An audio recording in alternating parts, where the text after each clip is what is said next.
بسم اللہ الرحمن الرحیم۔ دیکھتی آنکھوں مسکراتے لبوں آپ تمام دوستوں کو خلوص بھرا سلام۔ ایک مرتبہ امام احمد بن حنبل رحمۃ اللہ علیہ کے گھر میں آٹا گوندتے وقت خمیر آٹے کی ضرورت پیش آئی تو ان کے بیٹے حضرت عبداللہ کے گھر سے خمیر آٹا لایا گیا۔ جب روٹی پک گئی تو امام احمد کو بذریعہ کشف معلوم ہوا کہ روٹی متشبہ ہے۔ چنانچہ اپنے گھر والوں سے دریافت فرمایا تو گھر والوں نے سارا قصہ سنا دیا۔ امام احمد بن حنبل رحمۃ اللہ علیہ نے روٹی کھانے سے انکار کر دیا اور نہ کھانے کی وجہ بیان فرمائی کہ میرا بیٹا قاضی ہے جسے بیت المال سے وظیفہ ملتا ہے۔ امام احمد کی رائے میں سرکاری خزانے کا مال مشکوک تھا، یعنی اس کا حلال ہونا یقینی نہیں تھا، اور ایسے مال کا کھانا اور استعمال کرنا اگرچہ عام لوگوں کے لیے جائز ہے، لیکن امام احمد جیسے عظیم المرتبہ لوگ اس سے پرہیز کرتے تھے۔ حالانکہ ان کے بیٹے حضرت عبداللہ نہایت متقی اور صالح انسان تھے۔ تقوی کا یہ عالم تھا کہ رات کو اپنے گھر میں سونے کے بجائے والد محترم کے گھر کے دروازے کے قریب لیٹتے کہ شاید والد محترم کو کسی وقت میری ضرورت پڑے۔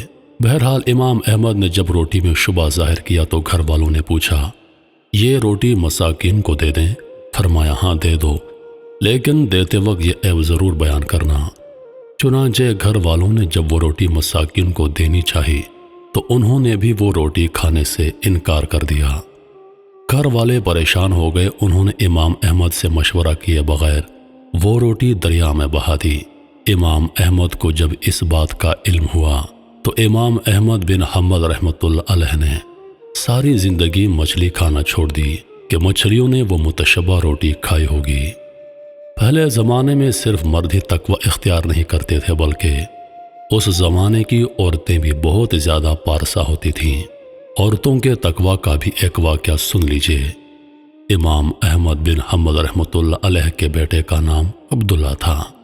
یہ عبداللہ فرماتے ہیں کہ ایک مرتبہ میں اپنے والد گرامی کے پاس بیٹھا ہوا تھا۔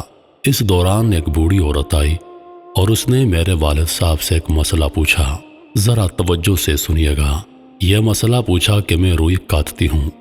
میں ایک رات چھت کے اوپر بیٹھ کر روئی کاٹ رہی تھی۔ حکومت وقت کی پولیس کا داروغہ گلی میں سے گزرا۔ اس کے ساتھ روشنی کا بڑا انتظام تھا۔ وہ وہاں کسی سے بات کرنے کے لیے رک گیا۔ جب روشنی بہت زیادہ ہو گئی اور مجھے روئی اچھی طرح نظر آنے لگی تو میں نے سوچا کہ میں ذرا جلدی کاٹ لوں۔ چنانچہ میں نے جلدی روئی کاٹی۔ جب وہ داروغہ طاہر چلا گیا تو بعد میں مجھے خیال آیا کہ ان کا پیسہ تو متشبہ قسم کا ہوتا ہے اور میں نے اس کی روشنی سے فائدہ اٹھایا ہے۔ اب یہ روئی میرے لیے جائز ہے یا نہیں؟ امام احمد بن حنبل رحمۃ اللہ علیہ نے جواب دیا، تم اس ساری روئی کو صدقہ کر دو، اللہ تمہیں اور رزق عطا فرمائیں گے۔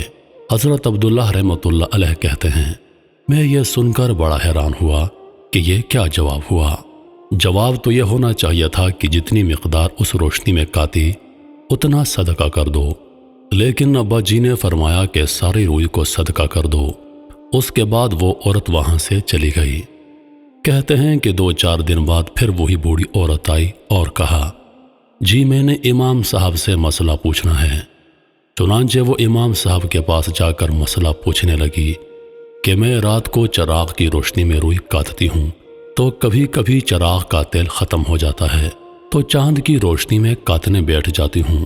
چراغ کی روشنی میں روئی صاف نظر آتی ہے اور چاند کی روشنی میں صاف نظر نہیں آتی، تو اب بتائیں کہ میں جب گاہک کو روئی بیچوں تو کیا مجھے بتانا پڑے گا کہ یہ چراغ کی روشنی میں کاٹی گئی ہے، یہ چاند کی روشنی میں؟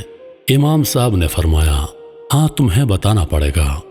اس کے بعد وہ دعا دے کر چلی گئی۔ فرماتے ہیں کہ جب وہ عورت وہاں سے چلی گئی تو امام صاحب بھی اس کا تقوی دیکھ کر حیران ہو گئے اور مجھے فرمایا کہ اس عورت کے پیچھے پیچھے جاؤ اور دیکھو تو صحیح کہ یہ کس گھر کی عورت ہے۔ حضرت عبداللہ فرماتے ہیں کہ جب میں پیچھے گیا تو وہ بشر حافی رحمۃ اللہ علیہ کے گھر میں داخل ہو گئی۔ پتہ چلا کہ یہ بشر حافی رحمۃ اللہ علیہ کی بہن تھی، جس کو اللہ تعالیٰ نے اتنی تقوی بھری زندگی عطا فرمائی تھی۔ اس وقت کی عورتیں بھی حرام اور متشبہ چیزوں سے اتنا بچتی تھیں قیامت کے دن یہ عورتیں بھی ہم سے آگے بڑھ جائیں گی۔ امام احمد بن حنبل رحمۃ اللہ علیہ نے سنا کہ ان کا ایک شاگرد ایک ہی رات کے قیام میں پورا قرآن پڑھ لیتا ہے۔ انہیں تعجب ہوا کہ پورا قرآن ایک رات میں کس طرح ختم کیا جا سکتا ہے۔ آپ نے اس شاگرد کو بلاوا بھیجا۔ حاضر ہونے پر امام صاحب نے کہا، میرے بیٹے، میں نے سنا ہے کہ تو ایک ہی رات کے قیام میں پورا قرآن پڑھ لیتا ہے۔ شاگرد نے کہا، جی جناب، بالکل ایسا ہی ہے۔ امام صاحب نے شاگرد سے کہا، بیٹے، اگر آج رات کو بھی تو قیام کرے تو قرآن کو ایسے پڑھنا جیسے تو مجھے سنا رہا ہے۔ شاگرد نے کہا، حاضر میرے استاد محترم، میں نے سن لیا اور اطاعت کروں گا۔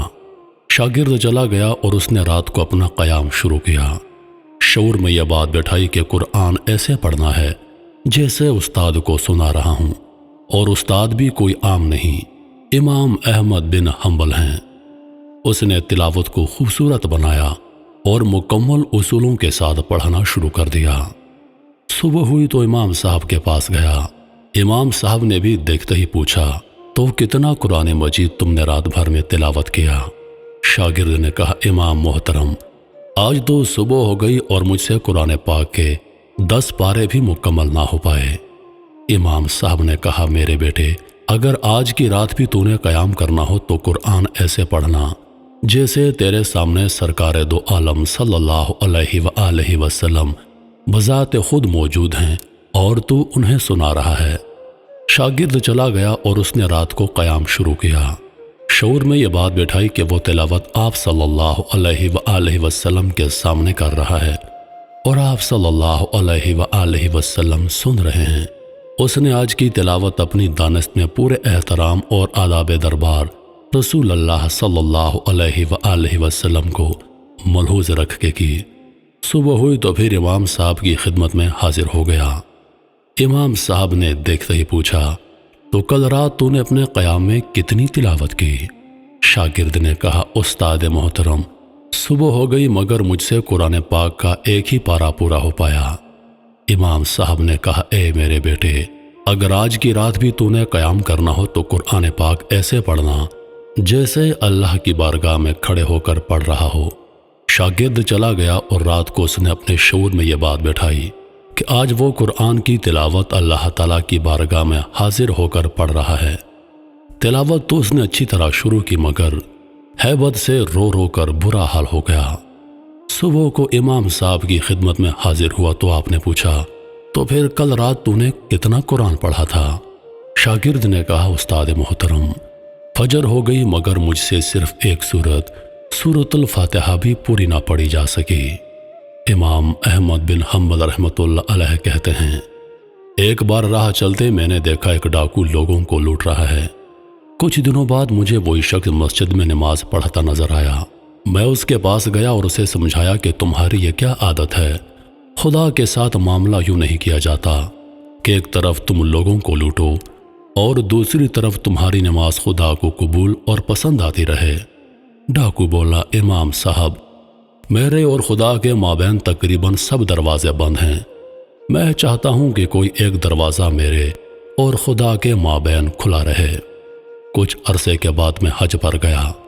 طواف کے دوران دیکھتا ہوں کہ ایک شخص کعبہ کے غلاف سے چمٹ کر کھڑا کہتا جا رہا ہے، میری توبہ، مجھے معاف کر دے، میں اس نافرمانی کی طرف کبھی پلٹنے والا نہیں۔ میں نے دیکھنا چاہا کہ اس بے خودی کے عالم میں آہیں بھر بھر کر رونے والا کون ہے۔ کیا دیکھتا ہوں، یہ وہی شخص ہے جسے میں نے بغداد میں ڈاکے ڈالتے دیکھا تھا۔ تب میں نے دل میں کہا، خوش قسمت تھا جس نے خدا کی طرف جانے والے سب دروازے بند نہیں کر ڈالے۔ خدا مہربان تھا جس نے وہ سبھی دروازے آخر کھول ڈالے۔ تو کیسے بھی برے حال میں ہو، کتنے ہی گناہگار ہو، خدا کے ساتھ اپنے سب دروازے بند مت کر لینا۔ جتنے دروازے کھلے رکھ سکتے ہو انہیں کھلے رکھنے کے لیے شیطان کے مقابلے پر مسلسل زور مارتے رہنا اور کبھی ہار مت ماننا۔ کوئی ایک بھی دروازہ کھلا مل گیا تو کچھ بعید نہیں وہ سب دروازے کھل جائیں جن کے بارے میں تمہیں کبھی آس نہ تھی کہ خدا کی جانب سفر میں ان سب خوبصورت راہوں سے تمہارا کبھی گزر ہو۔ اللہ تعالیٰ قرآن پاک میں فرماتا ہے، کہہ دو کہ اے میرے بندو جنہوں نے اپنی جانوں پر زیادتی کر لی ہے، خدا کی رحمت سے نا امید نہ ہونا۔ خدا تو سب گناہوں کو بخش دیتا ہے اور وہ تو بخشنے والا مہربان ہے۔ رجوع کر لو اپنے پروردگار سے اس سے پہلے کہ تم پر عذاب آ واقع ہو۔